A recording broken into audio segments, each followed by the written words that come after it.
Welkom in ouma Martie se kombuis. Ouma Martie is nie vandag hier nie, sy is per ongeluk gehou in die hospitaal vir 'n rugoperasie. En ek het besluit ek wil ietsie bak om vir haar hospitaal toe te vat. Ek kom toe op hierdie paar ryp piesangkies af, hulle is nog nie eintlik heeltemal ryp genoeg vir 'n piesangbroodjie nie. Ek hou nou nie eintlik baie van skorrelgoed was nie. Toe het ek besluit ek wil hierdie piesangbroodjie bak met so min as moontlik skorrelgoed om daarna te was. In die oorspronklike resep van ouma Martie begin ons by kookolie, 'n half koppie kookolie, 'n koppie suiker en 5 ml vanilla. Meng dit lekker goed, gooi 3 eiers by, meng dit weer goed, dan kom meel, bakpoeier en sout word bo op hierdie mengseltjie gesif en dit word ook lekker goed gemeng. Laastens kom die piesangs by, lekker goed gemeng in die pannetjie, dan gaan dit oontoe vir 'n uur lank by 160 grade. Ek gaan die mengseltjie nou bietjie verander, te probeer minder skorrelgoed vir myself te maak. Hier's niemand wat my kan help skorrelgoed was vanaand. Ek gaan begin met die piesangs, dan kom die kookolie, die suiker by, die vanilla skuif ek laaste, dan kom die eiers by, die meel word opgesif, dan kom die vanilla by en dan die pannetjie. Soos ek dit meng, sal ek julle verduidelik hoekom ek dit in hierdie volgorde doen en dan gaan ons kyk hoekom my piesangbroodjie uit of hy enigstens eetbaar is. Die enigste gereedskap wat ek gevat het, is hierdie mengbak, 'n vurk en hierdie draading en dan 'n klein skaaltjie. Hy hoef gelukkig nie na die tyd ook gewas te word nie. So, eerstens gaan ek die piesangs fyn maak.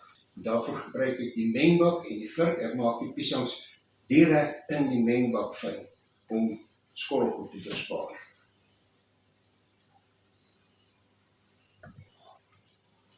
Na my smaak kon die piesangs 'n bietjie ryper gewees het.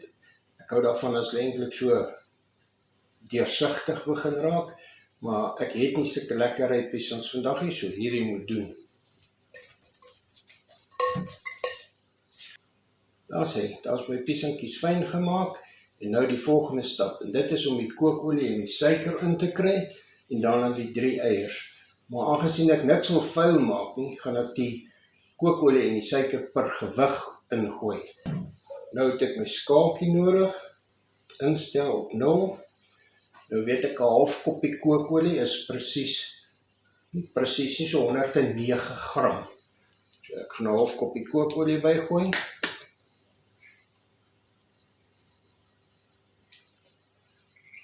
En 112 gram. Uit 'n bietjie vinniger gooi as ek dink het. En 'n koppie suiker weeg min of meer plus minus presies 200 gram.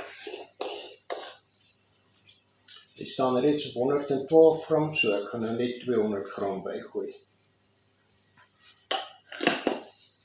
320. Ek is klaar met hierdie twee, so om die tafel skoner te kry, gaan ek hulle sommer gou bære. Gou 'n bietjie meng.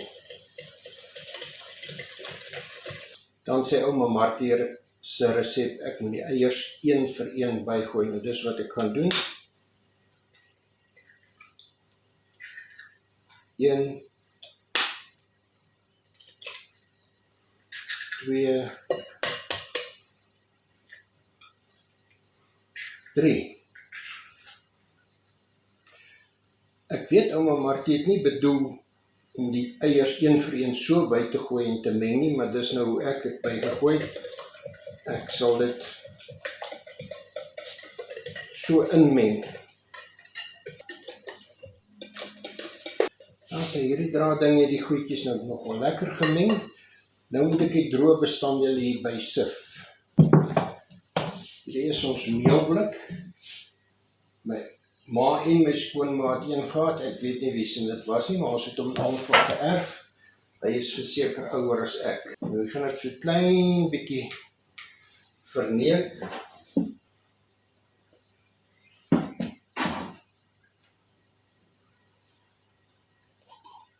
Twee koppies meel. Nou die blikbere. 10 ml bakpoeier. half teelepeltjie sout. Nou,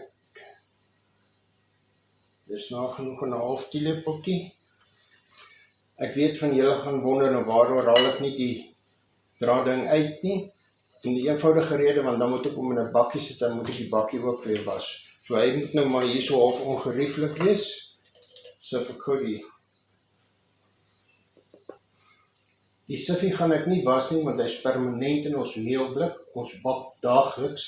So dalk verneek ek 'n bietjie hierby, maar hy gaan net reguit terug meelblik toe soos hy is. Dan gou die meel inmeng.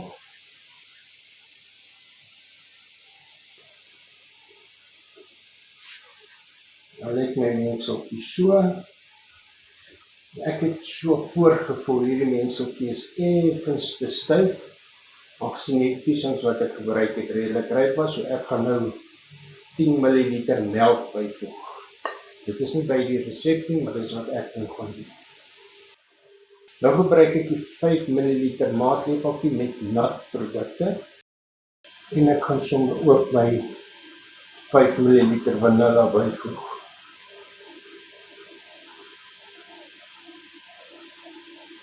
Dus ek die vol 5 ml. Een van die goedjies wat ek vergeet het, is hierdie skrapertjie om hierdie mengbak skoon te kry. Ek kan my vinger gebruik, maar ek dink dit sal baie goed afgaan nie.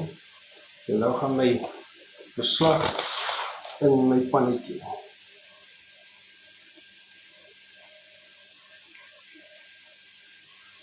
My piesingbroodjie is gereed vir die oond. Dit is nou my vuil skorrelgoed wat ek het vir hierdie piesingbroodjie se bak. 'n Vurk, 'n maatlepeltjie, 'n draading, 'n mengbak en 'n skraper. Dan gaan daar natuurlik 'n pannetjie ook oorbly. Ek het een ander fout gemaak. Ek het vergeet om die oond aan te sit. So die oond is nou maar omtrent vir 5 minute aan. Ek net gou kyk hoe warm hy is.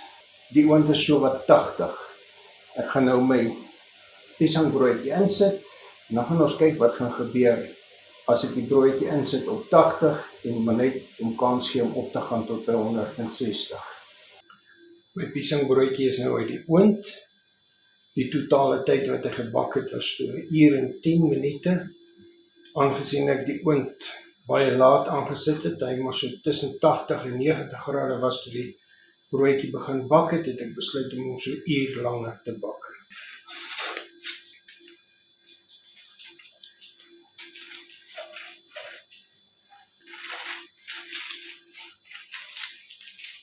Hier is die piesingbroodjie nou uit sy pannetjie uit. Hier is al die skorrelgoed wat ek gehad het. Sy mengbakkie, maatlepeltjie, 'n vurk, 'n skrapertjie, hierdie draading en die mes wat ek nou net gebruik het om hom los te maak of seker te maak, hy sit nie vas in die pannetjie nie en die pannetjie. Ek gaan hom nou so 'n rukkie laat staan dat hy net so bietjie koeler word en dan gaan ek hom sny. Die piesingbroodjie het so bietjie afgekoel, maar ek is te nuuskierig om nog langer te wag. Ek gaan die kamera net 'n bietjie nader bring en dan gaan ek hom sny.